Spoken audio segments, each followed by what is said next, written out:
এই ভিডিওটিতে আমরা ফিজিক্যাল সায়েন্সের যে টেস্ট পেপার আছে তার 541 নম্বর পেজের স্কুলটি করব। মাল্টিপল চয়েস কোশ্চেনের প্রশ্নগুলির মধ্যে প্রথম 1 নম্বর কোশ্চেন হচ্ছে, ওজোন স্তর ধ্বংসে অনুঘটকের কাজ করে কি? CO2 নাকি H2O নাকি CFC নাকি N2? উত্তর হবে হচ্ছে CFC, ক্লোরোফ্লোরোকার্বন। স্থির আয়তনের গ্যাসের ক্ষেত্রে P বনাম T এর লেখচিত্রটি হয় হচ্ছে হলো ডি নম্বর অপশনটি উত্তর হবে। সেটি কি হবে দেখিয়ে দিচ্ছি।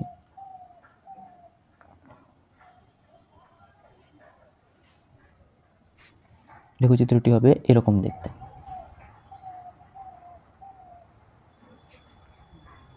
3 নম্বর কোশ্চেন, কোনো গ্যাসের বাষ্প ঘনত্ব 8 হলে গ্যাসটি কি হবে? গ্যাসটি হবে হচ্ছে হলো CH4 অর্থাৎ মিথেন।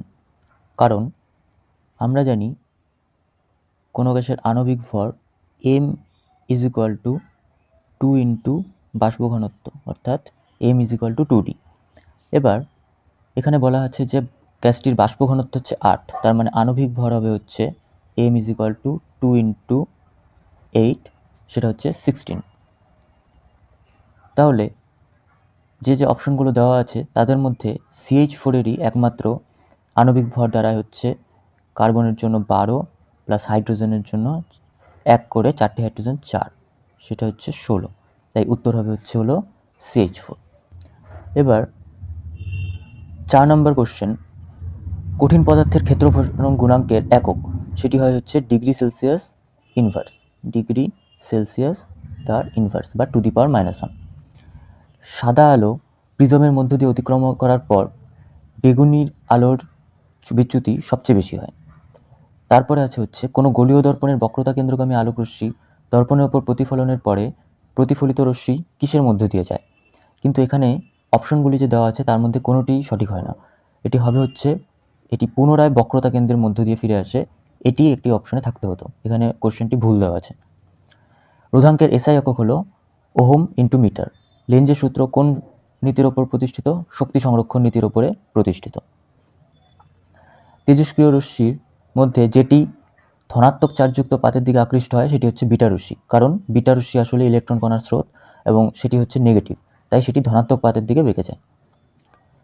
মৌলের যে ধর্মটি পর্যায়গত নয় সেটি হচ্ছে তেজস্ক্রিয়তা ধর্ম। যতগুলি অপশন দেওয়া আছে তার মধ্যে সমযোজী যৌগটি হলো হচ্ছে হাইড্রোজেন ক্লোরাইড। মৃদু তড়িৎ বিশ্লেষ্য পদার্থটি নিচে যতগুলি অপশন দেওয়া আছে টেস্ট পেপারে তার মধ্যে অ্যাসিটিক হচ্ছে হলো অ্যাসিটিক অ্যাসিড হচ্ছে মৃদু তড়িৎ বিশ্লেষ্য পদার্থ। হেমাটাইট আকরিক থেকে যে ধাতুটি নিষ্কাশিত হয় সেটি হচ্ছে হলো আয়রন বা লোহা।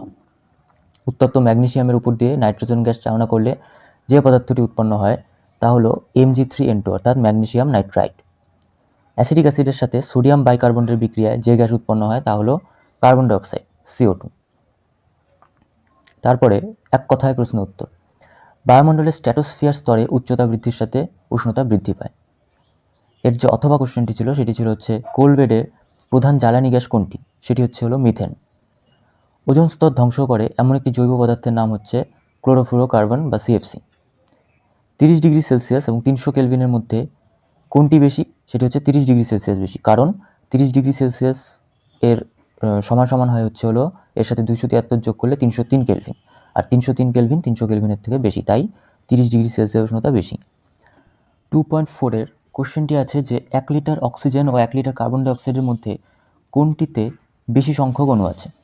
আমরা জানি অ্যাভোগাড্রোর সূত্রানুযায়ী স্থির চাপ ও স্থির উষ্ণতায় সম-আয়তন সমস্ত গ্যাসে সমান সংখ্যক অণু থাকে, তাই 1 লিটার অক্সিজেন এবং 1 লিটার কার্বন ডাইঅক্সাইডের উভয়ের মধ্যে সমান সংখ্যক অণু বর্তমান থাকবে। তারপরের কোশ্চেনে আছে হচ্ছে, স্থির চাপে গ্যাসের আয়তন প্রসারণ গুণাঙ্কের মান কত?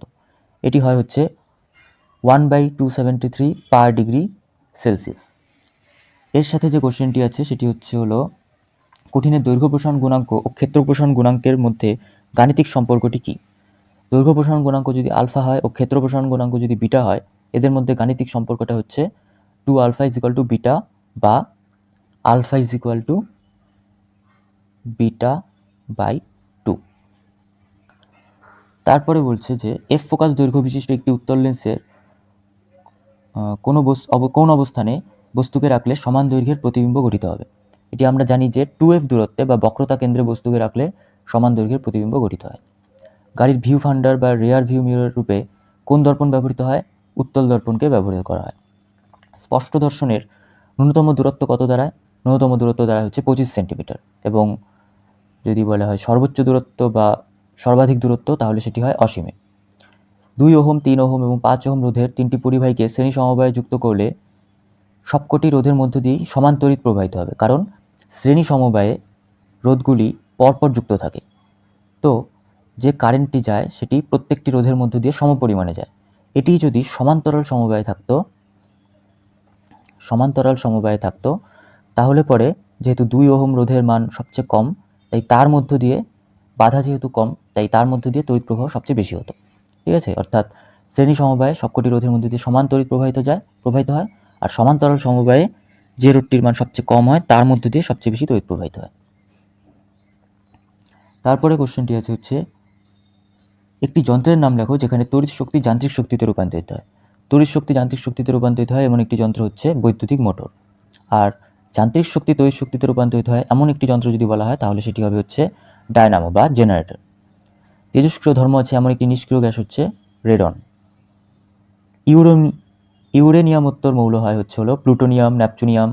এটি মনে রাখার একটা সুবিধা আছে হচ্ছে, ইউরেনিয়াম হচ্ছে মানে ইউরেনাস হচ্ছে একটি গ্রহ, সেখান থেকে আসছে ইউরেনিয়াম। এবার ইউরেনাসের পরে কে গ্রহ আছে আমাদের? নেপচুন, আর বামন গ্রহ হচ্ছে প্লুটো। তো নেপচুন থেকে হচ্ছে নেপচুনিয়ান, আর প্লুটো থেকে হচ্ছে প্লুটোনিয়াম। তো ইউরেনিয়ামোত্তর যদি বলে, অর্থাৎ ইউরেনিয়ামের পরে কোন কোন মৌল আছে মনে না থাকলে শুধু এইটুকু মনে রাখবে যে নেপচুন একটা গ্রহ, তার থেকে আসছে নেপচুনিয়াম, আর প্লুটো একটা গ্রহ, যেটা থেকে আসছে প্লুটোনিয়াম। তারপর হচ্ছে তড়িৎ বিশ্লেষণ দ্বারা নিষ্কাশিত ধাতু কি? সেটি হচ্ছে অ্যালুমিনিয়াম। আর তারপরে যেটা ছিল সেটা হচ্ছে তীব্র তড়িৎ ঋণাত্মক মৌল। তোমাদের বইয়ে সেটা তীব্র ধনাত্মক লেখা আছে, যেটি ভুল। এটি আসলে হবে তীব্র তড়িৎ ঋণাত্মক মৌল, এবং সেটি হবে হচ্ছে ফ্লুরিন। টেস্ট পেপারে এই কোশ্চেনটি তীব্র ধনাত্মক লেখা আছে, সেটি তীব্র ঋণাত্মক হবে। ঠিক আছে, কাঁসার উপাদান মৌল কি? সেটি হচ্ছে কপার ও টিন। এখানে যেহেতু টিন আছে তাই টিন হবে অ্যান্সার। এবার হচ্ছে নাইট্রোজেন অণুর লুইস ডট গঠন, এটি আমি এখানে দেখিয়ে দিচ্ছি। নাইট্রোজেনের শেষ কক্ষপথে কটি থাকে? 2,5, অর্থাৎ 5টি ইলেকট্রন থাকে। 1, 2, 3, 4, 5। আরেকটি নাইট্রোজেন মৌল নিলাম, 1, 2, 3, 4, 5। এবার যেহেতু এটি সমযোজী বন্ধন তৈরি করে, তাই এখানে কি হবে? একটা ইলেকট্রন আর থেকে আসবে, এখান থেকে একটা ইলেকট্রন আসবে, এখান থেকে আরেকটা ইলেকট্রন, এখান থেকে আরেকটা ইলেকট্রন, এখান থেকে আরেকটা ইলেকট্রন, এখান থেকে আরেকটা ইলেকট্রন। এবার যদি 3টে ইলেকট্রন মাঝখানে আসে তাহলে নাইট্রোজেনের যে মৌলটা দাঁড়াবে সেটা হচ্ছে এরকম, N, 3টে করে ইলেকট্রন, টোটাল 6টা ইলেকট্রন মাঝে চলে আসলো, আর 2টো ইলেকট্রন বাইরে পড়ে থাকলো, যেগুলি নিষ্ক্রিয় ইলেকট্রন চলে যাবে। এবার এখানে টোটাল 8টা ইলেকট্রন নিয়ে এই নাইট্রোজেনটা থাকলো, আর এই পাশে নাইট্রোজেনটি এই টোটাল 8টা ইলেকট্রন নিয়ে নিয়ন গ্যাসের ইলেকট্রন বিন্যাস লাভ করলো। এবার হচ্ছে এখান থেকে এটি কি দাঁড়াবে? N, এই 2টো করে ইলেকট্রন নিয়ে একটা বন্ড বন্ড বন্ড, এখানে হচ্ছে N, আর নিষ্ক্রিয় ইলেকট্রন জোড় এখানে থেকে গেল। এখান থেকে আসবে তাহলে N2 মৌল। এইভাবে নাইট্রোজেন মৌলটি লুইস ডট গঠন আঁকানো হয়।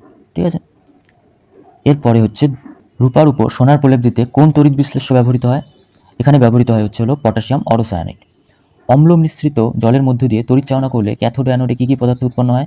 ক্যাথোডে হয় হচ্ছে হাইড্রোজেন গ্যাস, আর অ্যানোডে উৎপন্ন হয় হচ্ছে অক্সিজেন গ্যাস। তড়িৎ বিশ্লেষণের সময় কোন প্রকার তড়িৎ চালনা করা হয়?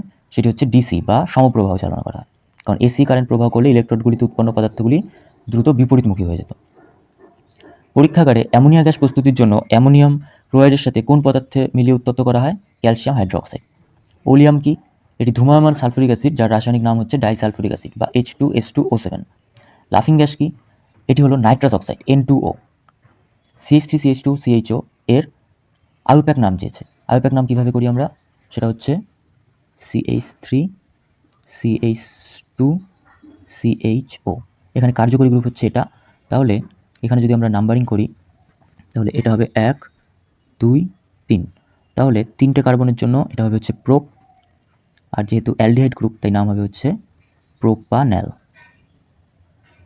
প্রোপানেল এটা এক লাইনে লিখবে, আমার জায়গা ছিল না তাই নিচে লিখলাম প্রোপানেল।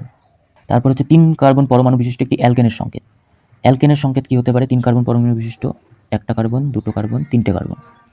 তাহলে অ্যালকেন হলে এটার সাথে 3টে হাইড্রোজেন, এটার সাথে 3টে হাইড্রোজেন, এটার সাথে দুটো হাইড্রোজেন, তাহলে CH3 CH2 CH3। এটার নাম কি? এটার নাম হচ্ছে হলো প্রোপেন। এবার বলেছে পলিথিনের মনোমারের নাম কি? পলিথিনের মনোমারের নাম হচ্ছে ইথিন বা ইথিলিন, যেটি সংকেত হচ্ছে CH2 ডবল বন্ড CH2। ঠিক আছে, এখানে আমাদের এই টেস্ট পেপারের এই পেজটি শেষ হলো। যদি তোমাদের এই পিডিএফটি প্রয়োজন হয় তাহলে আমাকে সরাসরি মেসেজ করতে পারো, মেসেজের নাম্বার ডেসক্রিপশনে পেয়ে যাবে।